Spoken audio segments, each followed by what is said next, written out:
गया है। अरे रामू, अरे बंसी, अरे देखो ठाकुर साहब का बिटिया देखो। अरे ठाकुर साहब को बुला कागज। अरे जा भैया, ठाकुर साहब को बुला के ला जा। अरे कहाँ हुआ रे? हाँ? अरे कहाँ हुआ रे?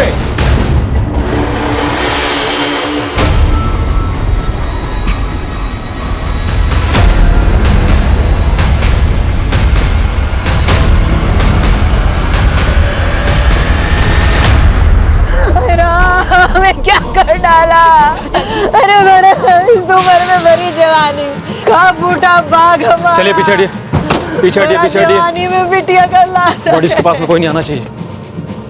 अरे हमारा सांप लगेगा उस पापी को। इंस्पेक्टर साहब देखिए क्या होगा।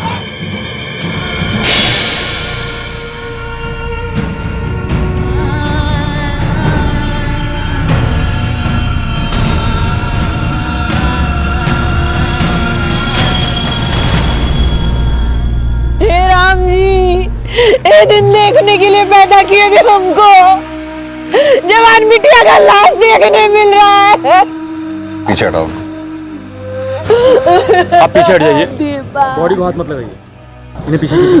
अरे हमारा शराब लगेगा उस भाभी को। पीछे कीजिए, पीछे कीजिए। ये आप ही की बेटी है? जी, ये हमारा भाभी हैं। ये दीपा इनका बिटिया है और ये आशा हमरा। आप सब लोग साथ में ही रहते हैं? जी। ये कुर्सी को पहचानते हैं आप? जी, हमारे घर का जो पीछे वाला आंगन है उसमें पड़ा रहता है। और ये साड़ियाँ? हमरी है, कल ही धो के सुखाए थे पीछे। बोला खबरदार, कौन हाथ नहीं लगाएगा हमारी बच्चियों को। जब तक हमारी बच्चियों का कातिल पकड़ा नहीं जाएगा ना, तब तक ये ऊपर ही लटकी रहेंगी। अरे क्या कर रही हैं आप? देखिए, इतना इमोशनल होने से कोई फायदा नहीं। पोस्टमार्टम रिपोर्ट के आने के बाद ही ना पता चलेगा कि ये मर्डर का केस है या आत्महत्या का। हम पाल पोस के बड़ा किए थे इनको। हमारी बच्ची आत्महत्या नहीं कर सकती। हवलदार से कहो जैसे ही ये लोग यहाँ से हट जाएं, बॉडीज को नीचे उतार लेंगे। सर।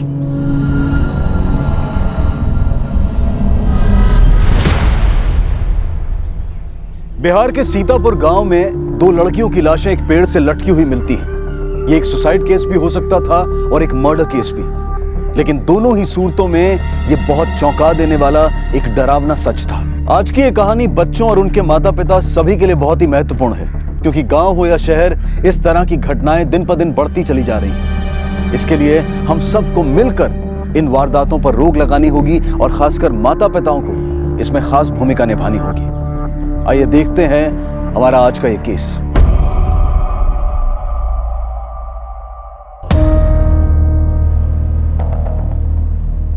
दीपा और आशा का कमरा यही है? जी। कोई नोट या मैसेज नहीं छोड़ा उन्होंने? नहीं जी, ये हमारी पत्नी है और वो हमारा बेटा विनोद। आप लोगों ने आखिरी बार दीपा और आशा को कब देखा? कल रात खाना खाने के बाद 10:30 बजे के करीब। सर, इनके घर में पीछे की तरफ भी एक दरवाजा है।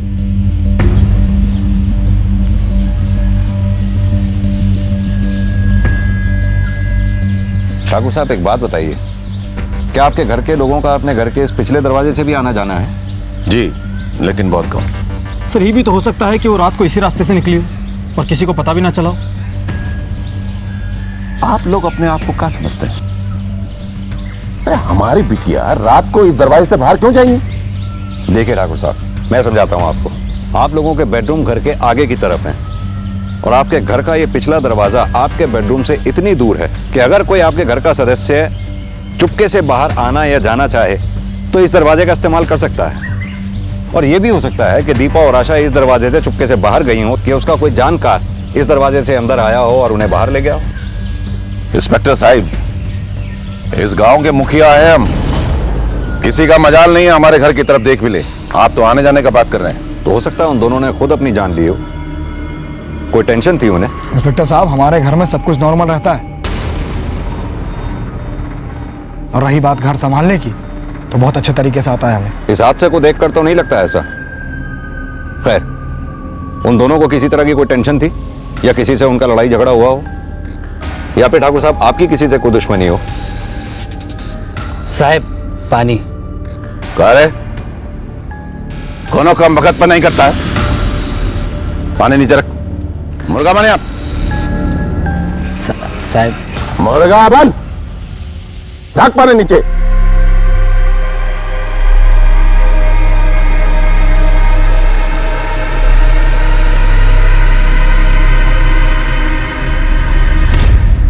नहीं साहब, हमरा कोनो से कोई दुश्मनी नहीं।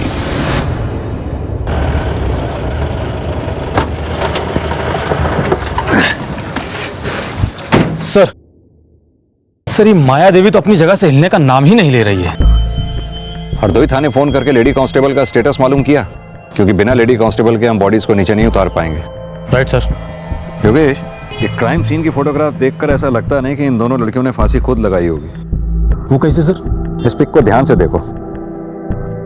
दोनों के गले में जैसे फांसी लगी हुई है और फंदे पे जो गांठ लगी हुई है, खुद फांसी लगाने वाला इस तरह की गांठ लगा ही नहीं सकता। मतलब ये था, खुद फांसी लगाने वाला पहले रस्सी के एक सिरे को अपना एक हाथ में पकड़ेगा, दूसरे हाथ से वो इस तरह से पेड़ पे डालने की कोशिश करेगा। खुद फांसी लगाने वाला इस तरह से फंदा बनाएगा। ये अब कुर्सी इधर रखो, यहां पकड़ो जरा कुर्सी, यहां सामने आके। इस तरह से फंदा उसने अपने गले में डाला होगा, कुर्सी पैर से नीचे से खिसकाई और फंदा टाइट हो गया। आया समझ में? सर वो दोनों बॉडी भी तो हमको ऐसे ही मिली है। यही तो मैं कह रहा हूं योगेश, अगर ये दोनों का आत्महत्या का मामला होता तो घर में लगे पंखे से भी की जा सकती थी। घर से बाहर निकलकर चबूतरे पे पेड़ पे लटकने की क्या जरूरत थी?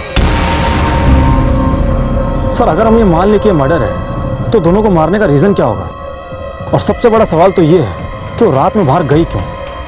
यही तो पता लगाना है। या तो फिर कोई उनका जानकार उन्हें किसी बहाने पिछले दरवाजे से बाहर ले गया, या वो खुद पिछले दरवाजे से बाहर निकल कर आए।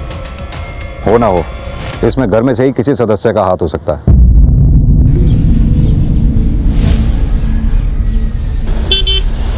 ब्रजेश जी का परिवार का गांव में बहुत इज्जत है साहब, किसी से कोई लड़ाई झगड़ा भी नहीं, पता नहीं कहाँ हो गया। अच्छा एक बात बतलाइए, ये ब्रजेश जी की बेटियां कैसी थीं? साहब 2 लड़कियां तो बहुत अच्छी थी और उनका कोई दोस्त सहेली भी नहीं था, और दोनों वैसे भी घर से ज्यादा बाहर निकलते कहाँ थे। ठीक है सर हरदोई पुलिस स्टेशन में एक ही फीमेल कांस्टेबल है और वो भी छुट्टी पर गई है। उनसे बोलो जैसे ही वो छुट्टी से वापस आए हमें इन्फॉर्म करें। सर ये ब्रजेश के परिवार का भी समझ में नहीं आ रहा, सारा गांव उसके बारे में तारीफ कर रहा है। अब या तो ब्रजेश बहुत अच्छा है या फिर उसका गांव उससे डरता है। सर फिर ऐसे में आशा और दीपा के बारे में हमसे कौन बात करेगा? कोई तो होगा जो दीपा और आशा से बात करता होगा।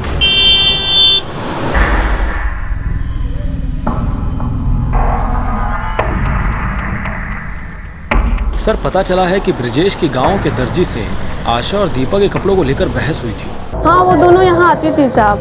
क्या है ना, हम ही एक लेडीज टेलर है पूरे गांव में, तो किसी को भी कपड़ा सिलवाना होता है तो हमारे पास ही आती है। ये दीपा और आशा को तो आप जानती ही होंगी, दोनों बातचीत करने में कैसी थी? तो सोच क्या ही हो क्या बनवाना है? बहुत कुछ सोच के रखे हैं, तुम देखो इसको थोड़ा नीचे कीजिए ना। हाँ इतना कीजिए। अरे बाप रे बाप, तुम पागल हो गई हो, इतना डीप गला पहनोगी? तुम देखो ना हम कितना अच्छा बनवाएंगे इस बार, सब देखते रह जाएगा। दीदी इसको थोड़ा टाइट कीजिए। हाँ दीजिए ना, कीजिए। पगला गई हो तुम, तुम्हारा माथा खराब हो गया, तुम इतना टाइट सूट पहनोगी? तुम देखना अगर अच्छा नहीं लगेगा तो हम बदलवा देंगे, पूरा गांव देखता रह जाएगा, इतना अच्छा लगेगा। और थोड़ा टाइट कीजिए। हाँ इतना ले जाइए, बस इतना। तुम पिटवा दोगे। देखिए अगर अच्छा नहीं बनेगा तो हम पैसे नहीं देने वाले आपको। और नीचे में ना लेस लगा दीजिएगा, हम एकदम चाहते कि हम वो टीवी हीरोइन जैसे दिखे, इसका एकदम चिकना सा पेट और मोर जैसी चाल हो। एक दिन ठाकुर साहब हमारी दुकान पे आए थे। ये क्या भद्दा कपड़ा सी दी है? क्या हुआ ठाकुर जी? आपको पता नहीं चला आपने क्या किया है? हमारा बिटिया लोगों का सूट सिला आपने, इतना छोटा छोटा बाजू, गला इतना लंबा, टाइट कपड़ा, इसको पहन करके गांव में घूमेगा तो नंगा नहीं दिखेगा। कपड़ा जल्दी से ठीक करके घर भिजवाइएगा। नहीं तो दुकान में धुआं भर देंगे, समझ गए ना? ये सब हुआ कब? 4 दिन पहले साहब, जब आशा अपने पति के घर से वापस आई थी। ये आशा शादीशुदा थी क्या? हाँ साहब। तो अपने घर वापस क्यों नहीं गई वो? नहीं पता साहब।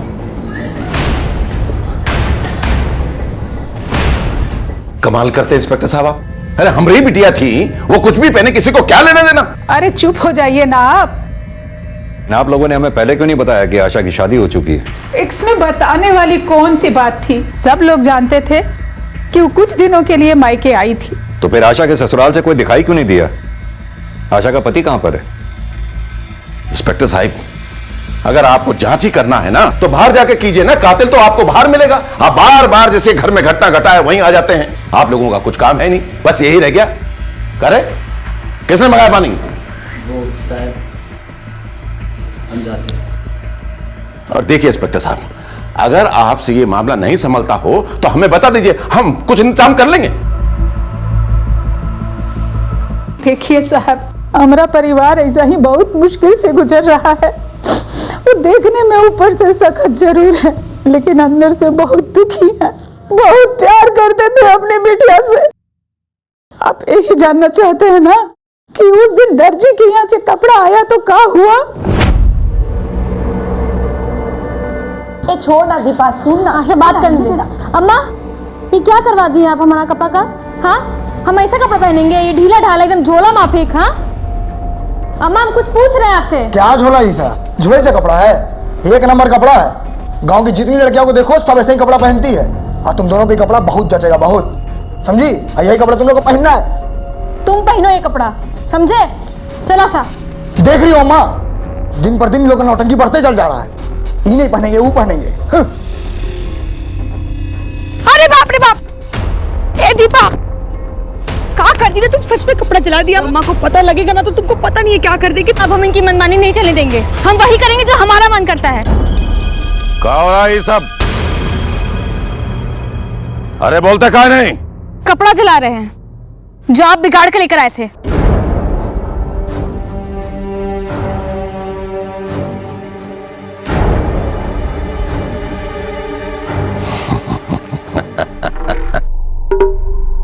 कोनो बात नहीं। अरे ठाकरों की बिटिया है तो खून तो बाल मारेगा ही ना।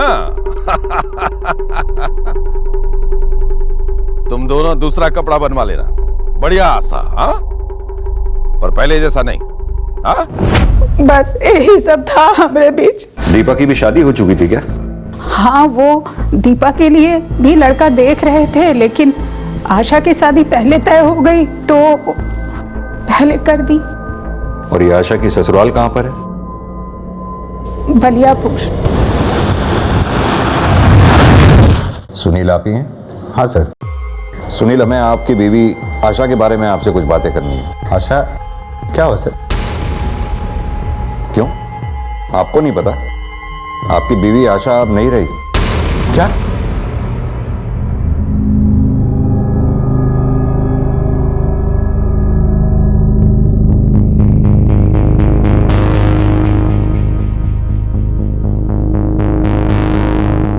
क्या हुआ उसको?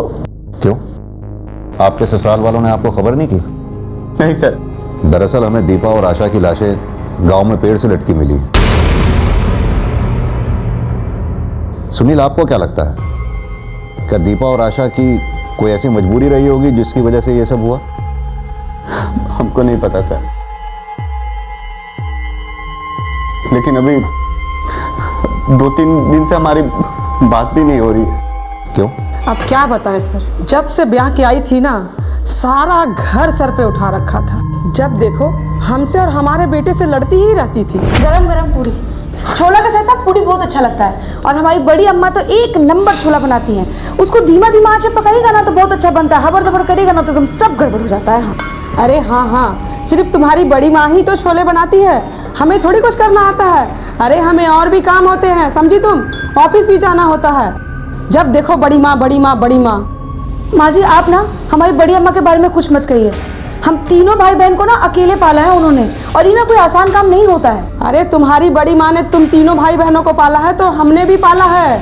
मैंने भी बेटा जना है, उसे पाला है, जिसके बलबूते पे तुम ऐश कर रही हो, समझी? देखिए अम्मा जी, आप इसलिए हम फैसला कर लिए थे सर, इस बार कुछ हो जाए हम उसको लाने नहीं जाएंगे। लेकिन एक दिन ब्रजेश जी फिर ऑफिस पर आ गए। बार बार तुम्हारा वकील बन करके तुम्हारा झगड़ा नहीं छुटा सकते। अरे तुम्हारा बीवी है, तुम सवाल हो ना। बाबूजी बात तो ये है कि आपकी बेटी को बड़ों से बात करने की तमीज तक नहीं। बहुत अच्छा शिक्षा दिया है हमने अपनी बिटिया को। अरे तुम्हारी मर्दानगी में कमी अपने साथ रखने में उसको बात करता है।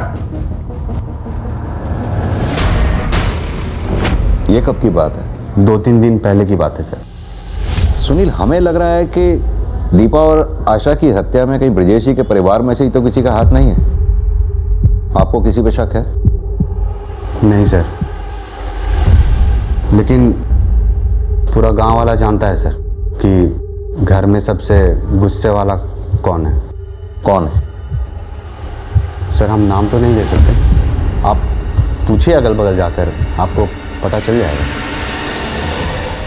सर आपका शक हमें सही लग रहा था, कातिल ब्रजेश की फैमिली में से कोई हो सकता है। सुनील भी तो नाम लेने से घबरा रहा था। हाँ योगेश, लेकिन सिर्फ हमारे सोचने भर से हम ब्रजेश या उसके परिवार पे इल्जाम नहीं लगा सकते। यह भी तो हो सकता है सुनील ने हमारी हाँ में हाँ मिला दी हो। सर हमको किसी को तो ढूंढना ही होगा जो हमसे ब्रजेश के परिवार के बारे में खुल के बात करे। एक काम करो कि दीपा और आशा की कॉल डिटेल्स निकलवाओ, पता करो दोनों बहनें मरने से पहले किस किस से बातें करती थी। सर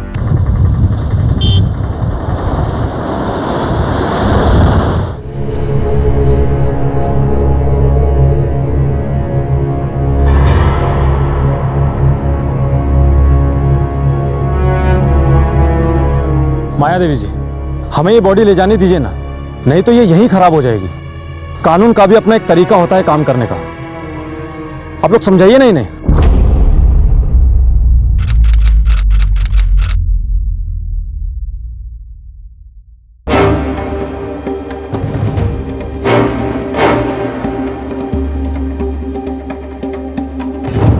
माया देवी, अपनी जिद छोड़िए, हमें इन बॉडीज को नीचे उतारने दीजिए। ये एक जघन्य अपराध है, आप समझने की कोशिश कीजिए। इक्के बार कह दिए हैं, जब तक कातिल पकड़ा नहीं जाता तब तक इनका लाश नीचे नहीं उतरेगा। हाँ हाँ नहीं उतरेगा, हम लोग नहीं ले जाने देंगे। सुनिए हैं,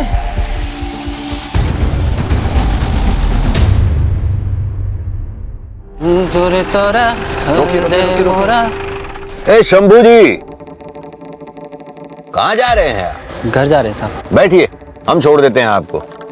नहीं साहब, हम चले जाएंगे। बिठाइए योगेश इनको। हाँ सर। साहब हमें कहाँ ले जा रहे हैं? हम कहीं नहीं लेके जाएंगे, आइए बैठिए। चलिए। साहब घर में सबसे गुस्सेले तो विनोद बाबू ही है। आए दिन किसी न किसी के साथ मारपीट करते रहते हैं। कुछ दिन पहले वो पीसी वाले कमलेश को कूट दिए थे। ये विनोद का दीपा और आशा के साथ भी झगड़ा हुआ था।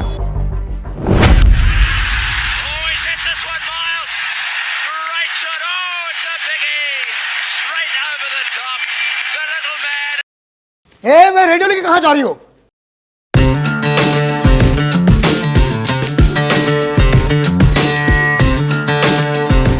पता है अगर बाबूजी तुम लोग कैसे नाचते हुए देख रहे हैं तो मार के पैर तोड़ देंगे।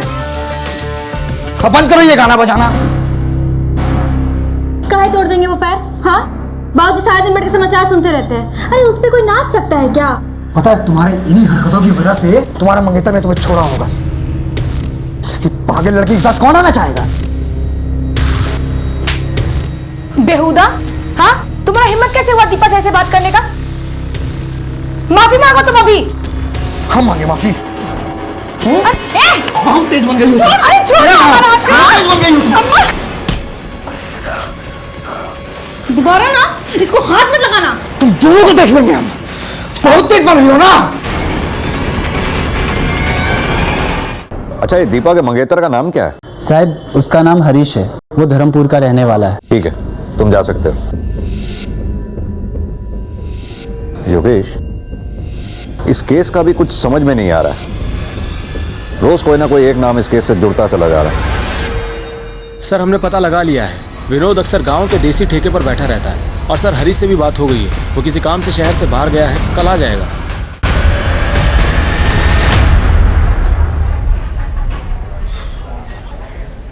सर पूरा विनोद।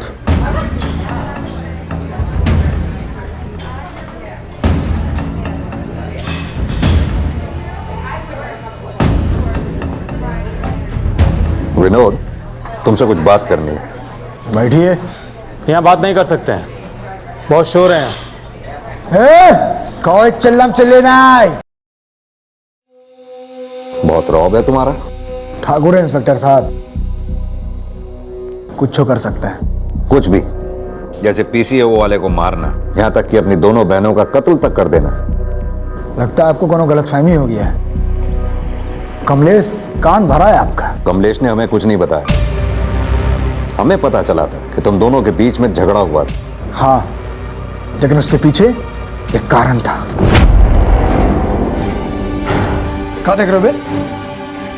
इधर क्या हुआ?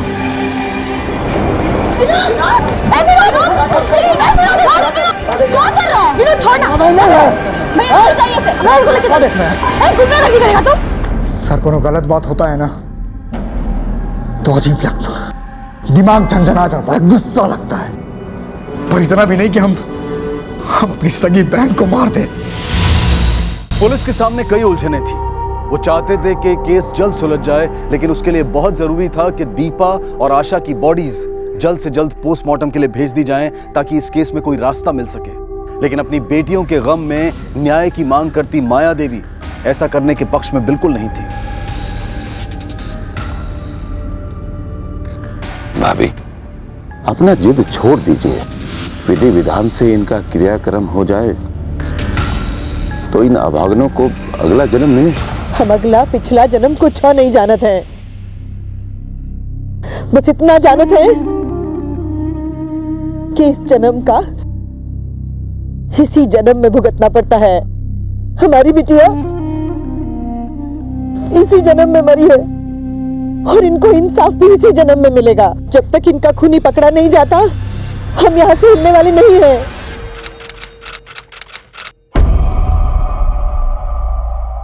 दीपा हमें बहुत पसंद थी सर।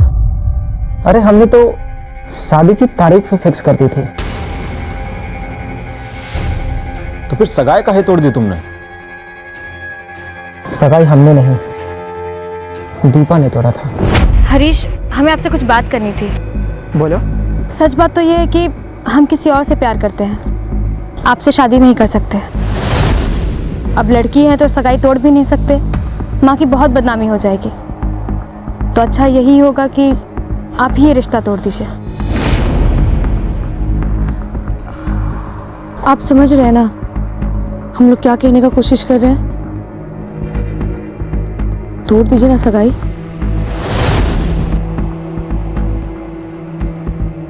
यही सच है सर। तो ये बात देवकी जी ने हमसे काहे छुपाई? अरे लड़की वाले हैं ना, और बदनामी से बचने की कोशिश तो सभी करते हैं। अच्छा, दीपा जिस लड़के से प्यार करती थी उसका जिक्र किया था उसने कभी तुमसे? नहीं सर। सर दीपा और आशा के कॉल रिकॉर्ड्स में सब कुछ नॉर्मल है। उस रात को 11 बजे उन्हें किसी का फोन नहीं आया था। एक बात और सर, आशा जब अपने ससुराल में थी तो वहां से दीपा को सुनील के मोबाइल से कॉल आते थे। हाँ, तो हो सकता है उसे आशा फोन करती हो। और सर कभी कभी तो लेट नाइट पर भी फोन किए गए हैं। बहनें भले कितनी क्लोज क्यों ना हो, लेकिन रोज रात को इतनी क्या बातें होगी करने के लिए? योगेश, ये भी तो हो सकता है कि दीपा को कॉल आशा के ना आकर के आशा के हस्बैंड सुनील के आते हो, और अभी तक हम गलत डायरेक्शन में जा रहे थे।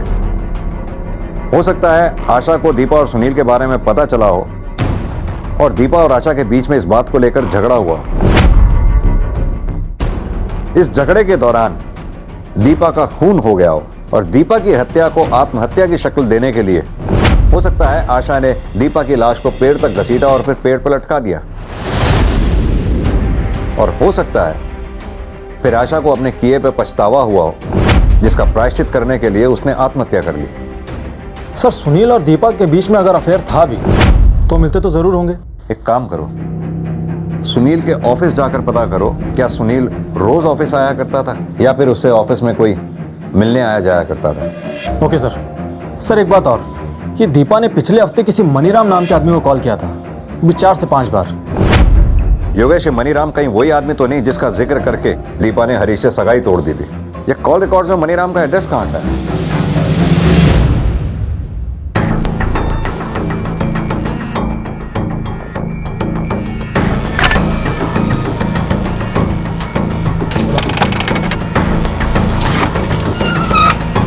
क्या हुआ सर? ये मनीराम कहाँ गया, कुछ मालूम है आपको? नहीं सर, 2 दिन से वो लोग तो दिखे नहीं। कि ब्रजेश की जो बेटी है दीपा, जी, वो कभी मनीराम से मिलने के लिए आई थी क्या? नहीं सर, कभी देखा नहीं। ठीक। सुनील जी, आपकी पत्नी आशा के घर पर होने के बावजूद भी आप देर रात तक दीपा से बात करते थे। सर वो घर वाला फोन हमको ऑफिस से मिला है और आशा उससे घंटों बतियाते रहती थी। आशा, आशा, आशा, अरे मेरी शर्ट कहाँ है यार? मेरी शर्ट कहाँ है? मुझे ऑफिस के लिए लेट हो रही है। अरे वहीं पे रखा है, ले लीजिए। हाँ, बैठे रहो और बतियाते रहो बस। अरे कुछ नहीं, छोड़ो ना, वो शर्ट मांग रहे थे, जाके ले लेंगे। पहले हमको शक हुआ कि उसका कहीं अफेयर है, लेकिन बाद में पता चला कि वो अपनी बहन दीपा से बातें करती थी।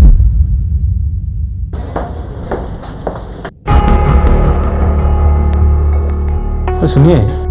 जी सर। ये सुनील डेली ऑफिस आते हैं क्या? जी सर, हर रोज आते हैं। अच्छा, इनसे कभी कोई लड़की मिलने आई है क्या? नहीं सर, आज तक कोई लड़की तो नहीं आई इनसे मिलने। सर ये भी तो हो सकता है कि सारा काम हरीश ने किया हो। सर दीपा ने सगाई तोड़ी थी तो हरीश का ईगो हर्ट हुआ था, तो उसने दीपा को मारना चाहा और बीच बचाव में आशा आ गई और उसी बीच बचाव में आशा भी मारी गई। योगेश, फिलहाल तो तुम साइबर सेल वालों से कहो कि वो मनीराम के फोन को ट्रेस करें। जैसे ही उसके बारे में कुछ पता चले हमें इन्फॉर्म करें। सर बलियापुर थाने से एक महिला पुलिस मिल गई है। गुड।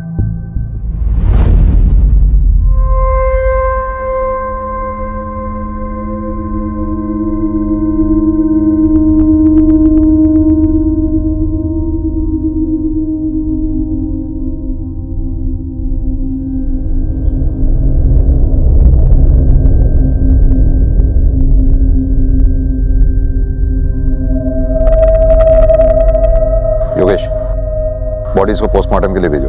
सर।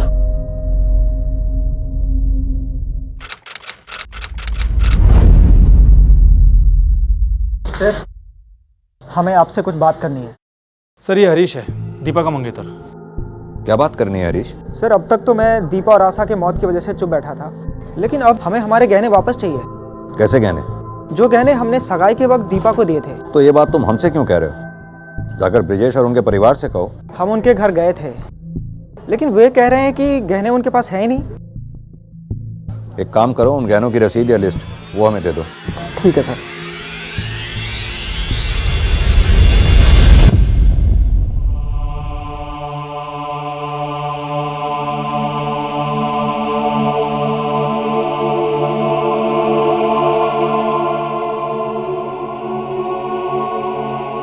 ठाकुर साहब, आप लोगों से कुछ बात करनी है। माया देवी दिखाई नहीं दे रही। वो अपना मायके गई हैं, उनकी तबीयत ठीक नहीं थी। दरअसल हरीश ने कंप्लेंट लिखवाई है। दीपा की सगाई में जो उसने गहने दिए थे आप लोग उन्हें लौटा नहीं रहे। इंस्पेक्टर साहब, हमने हरीश को कितनी दफे समझाया था कि दीपा के पास कोई गहना वहना नहीं था। सर ये हरीश झूठ काहे बोल रहा है हमसे? योगेश, ऐसा भी तो हो सकता है कि दीपा ने ये बात अपनी फैमिली से छुपाई हो। एक काम करो, तुम्हारे पास मोबाइल में उन गहनों की जो तस्वीरें हैं उन्हें आसपास के ज्वेलर्स को दिखाओ। हो सकता है ऐसे गहने उनके पास बिकने के लिए आए हो। सर।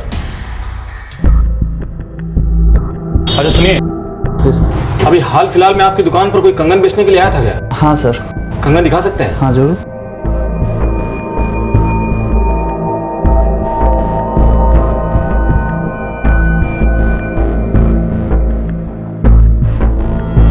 अच्छा, ये कंगन बेचने वाला कहाँ रहता है, कुछ पता है? इधर ही रहता है सर, 2 गली बगल में ही रहता है।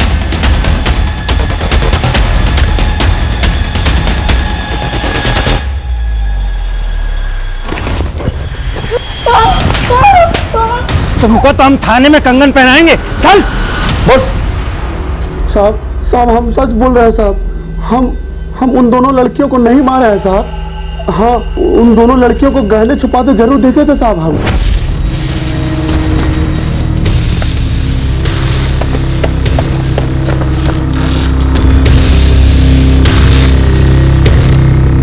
उसके बाद हम चुरा ले आए थे साहब। साहब हम झूठ नहीं बोल रहे हैं साहब। सर, दीपा और आशा की पोस्टमार्टम रिपोर्ट आ गई है।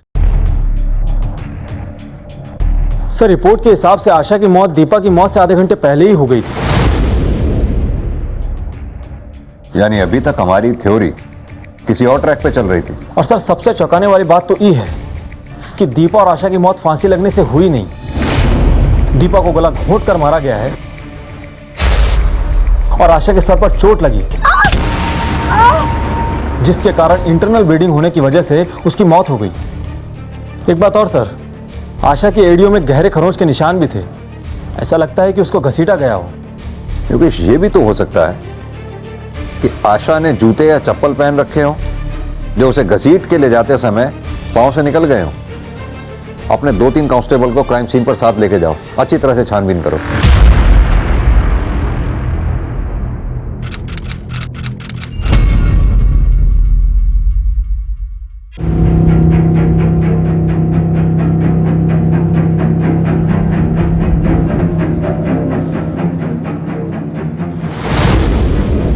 सर, यहाँ एक चप्पल मिला है।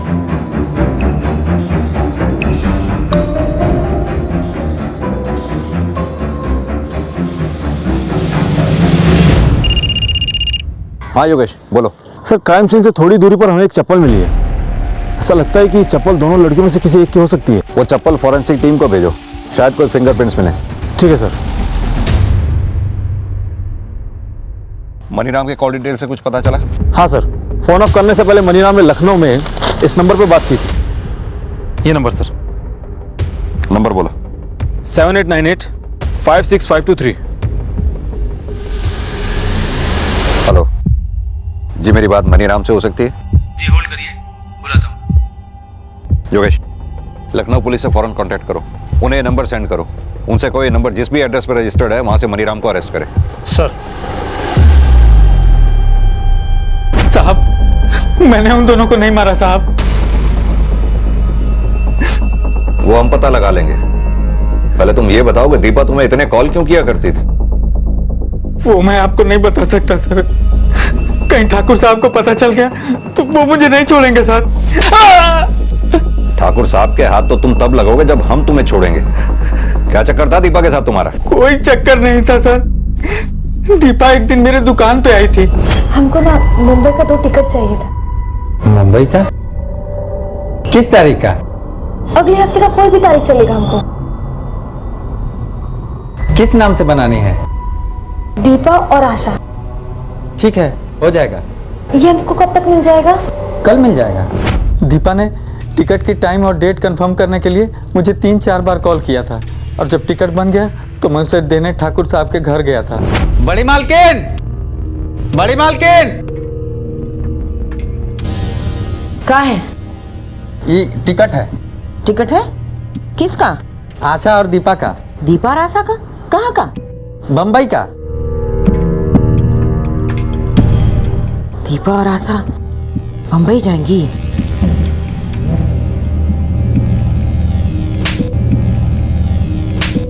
मार कहाँ रही हैं? बुढ़वा खोका, कपाल में भूसा भरे हो। ये सब करने से पहले हमसे पूछ नहीं सकते थे? अरे तो उन्होंने बोला तो मैंने करा दिए। अब करा दिए तो करा दिए। सुनो, ये बात किसी से नहीं बोलिएगा, समझ गए? अब जाइए यहाँ से। ठीक है। जब आशा और दीपा की लाशें मैंने पेड़ से लटकी हुई देखी तो मैं समझ गया कि ये भागने की प्लानिंग कर रही थी, तो इनके घर वालों ने इन्हें मार डाला।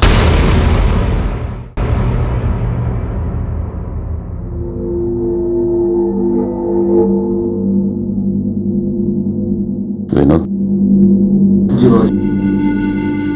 भाभी को फोन लगा और बोल कि बच्चियों का आखिरी बार आकर के मुख दर्शन कर ले। माया देवी जी, आपसे एक काम था। बोलिए ना। ये एक एप्लीकेशन है, इस पे आपके साइन चाहिए थे। क्या लिखा है इसमें? इसमें लिखा है कि आपने हमें लाशों को उतारने की मंजूरी दे दी है और आपकी मंजूरी से ही लाशों का पोस्टमार्टम किया जाएगा। हमारा तबीयत ठीक नहीं चल रहा है और उस पर हम ज़्यादा पढ़े लिखे भी नहीं हैं। ये दस्तखत करने आता नहीं है हमको। कोई बात नहीं, अंगूठा लगा दीजिए। जी।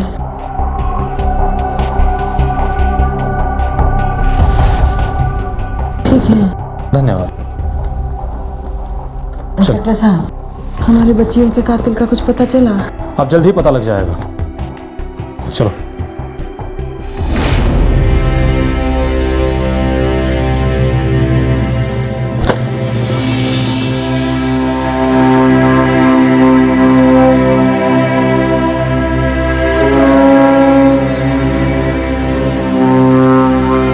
बड़ी माँ की तबीयत अभी तक ठीक नहीं हुई। उनके बड़े भाई ने अभी फोन पे बताया मुझे, और ये भी कहा है कि डॉक्टरों ने उन्हें और आराम करने को कहा है। कोई निदाह शुरू कर देना चाहिए।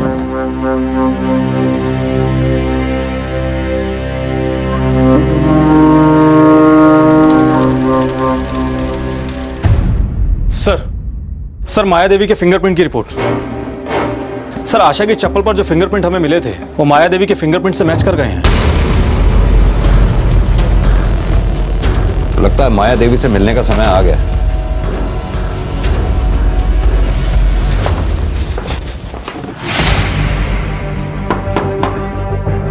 इंस्पेक्टर साहब, आप यहाँ? हमारी बच्चियों के कातिल का कुछ पता चला क्या? जी, अब कातिल और सबूत दोनों हमारे पास हैं। कौन है कातिल? आप ही बताइए। हम बताएं? चलिए हम बताते हैं। आशा की चप्पल पर पाए गए फिंगरप्रिंट्स आपके फिंगरप्रिंट से मैच कर गए।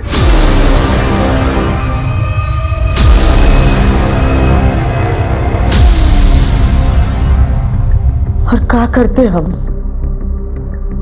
दोनों मिलके परिवार का इज्जत मिट्टी में मिला दे रहे थे।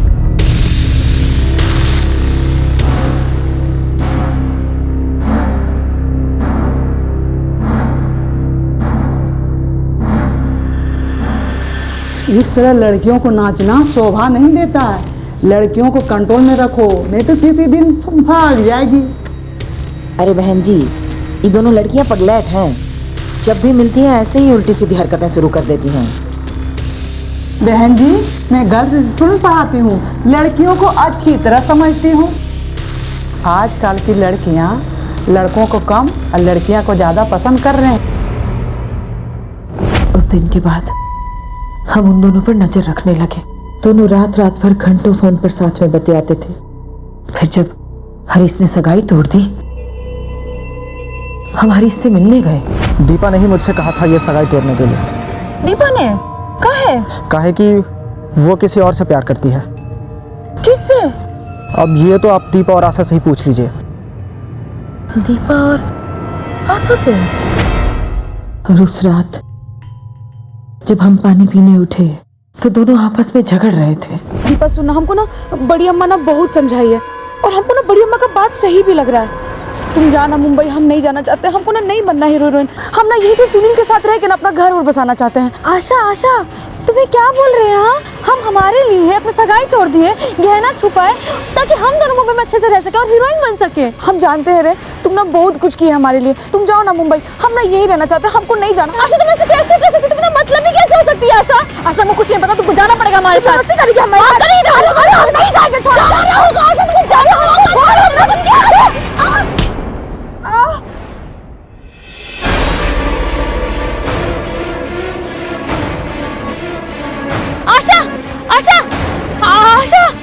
आशा अम्मा, वो हम बात कर रहे थे से गिर के। आशा अरे ये तो मर गई। ये क्या करती हो बिटिया? ये तो मर गई है। क्या करें? नहीं अम्मा, नहीं। हम ऐसा कुछ नहीं किया था अम्मा। हम तो बस समझा रहे थे। शांत हो जाओ, शांत हो जाओ। करते कुछ, हम सब ठीक कर देंगे। आशा, एक काम करो, 2 साड़ी लेकर आओ हमरी। जा। तो एक साड़ी लेकर आओ हमरी, और सुनो एक कुर्सी भी लेकर आओ। हाँ जाओ।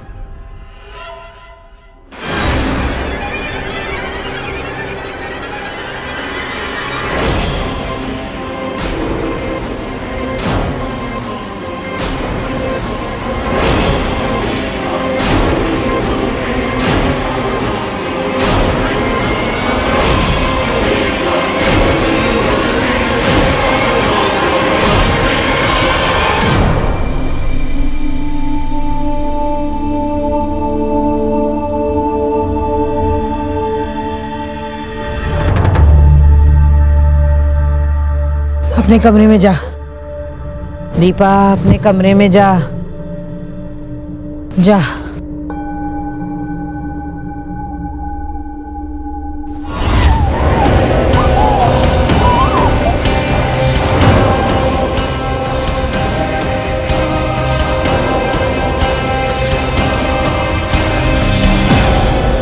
कितना लाड प्यार से पाले थे हम दोनों को, और वो क्या करने चली थी? भाग जा रही थी। परिवार का नाम पर कलंक पोत देती।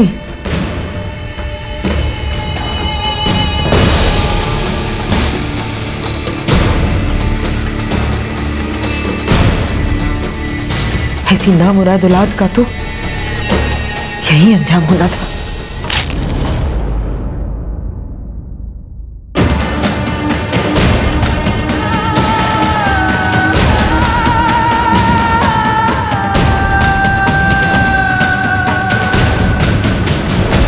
इसीलिए हमने उन्हें मरने के बाद भी पेड़ पर सड़ने दिया।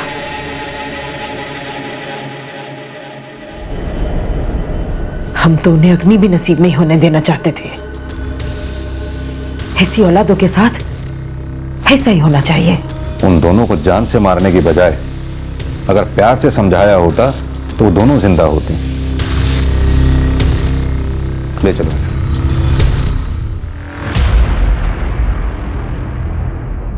जब परिवार में एक दूसरे से बातें छुपाई जाती हैं, जब उनके बीच का विश्वास खत्म हो जाता है, तो आगे चलकर कहीं ना कहीं उनके बीच में नफरत की एक खाई बन जाती है, जो कभी भी किसी जुर्म या हादसे का कारण बन सकती है। बच्चों और माता पिता का आपस में वक्त बिताना, एक दूसरे की परेशानियों को बांटना, ये बहुत जरूरी है। हमें ये समझना होगा कि हमारी सबसे बड़ी दौलत हमारा वक्त ही है, और उसे अपने परिवार और अपने बच्चों के साथ बांटना एक खुशहाल जीवन की निशानी है। दीपा और आशा भी इन्हीं हालात का शिकार थी, और घर वालों की जरूरत से ज्यादा पाबंदियां उनके लिए दुख और घुटन बन गई थी, जो कि शायद माया देवी समझ नहीं पाई, और गुस्से और आवेश में वो गुनाह कर बैठी जिसकी सजा पूरे परिवार ने भुगती। माया देवी को उनके इस जघन्य अपराध के लिए आईपीसी की धारा 302 के तहत आजीवन कारावास की सजा सुनाई गई। अब मैं अनूप सोनी आपसे विदा लेता हूं। फिर मुलाकात होगी अगले एपिसोड में एक और चौंका देने वाले केस के साथ। तब तक अपना और अपने परिवार का ख्याल रखें और देखते रहें क्राइम पेट्रोल डायल 100। सबक एक को सीख हम सबको। जय।